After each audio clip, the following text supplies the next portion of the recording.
మీకు కనిపించే ఈ పసుపు రంగు డ్రై ఫ్రూట్ గురించి ఎప్పుడైనా ఆలోచించారా? ఇవి యెల్లో రైసిన్స్ లేదా గోల్డెన్ రైసిన్స్ అని పిలుస్తారు.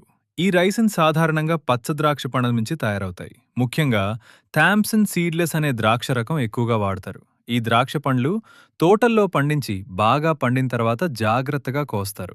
కోత చేసిన ద్రాక్షను శుభ్రంగా కడిగి ప్రత్యేకమైన ఎండబెట్టే విధానంలో ఉంచుతారు. ఈ సమయంలో వాటి లైట్ కలర్ అలాగే ఉండేందుకు కొన్ని సందర్భాల్లో సల్ఫర్ డయాక్సైడ్ అనే పదార్థాన్ని ఉపయోగిస్తారు. ఇలా తయారైన యెల్లో రైసిన్స్ ఇతర రైసిన్స్ కంటే కొంచెం మృదువుగా, తీపిగా ఉంటాయి. అందుకే వీటిని పులావ్, బిర్యానీ, స్వీట్స్, కేక్స్ వంటి వంటకాలలో ఎక్కువగా ఉపయోగిస్తారు. పోషక విలువల విషయానికొస్తే యెల్లో రైసిన్స్లో అయాన్, ఫైబర్, పొటాషియం బాగా ఉంటాయి.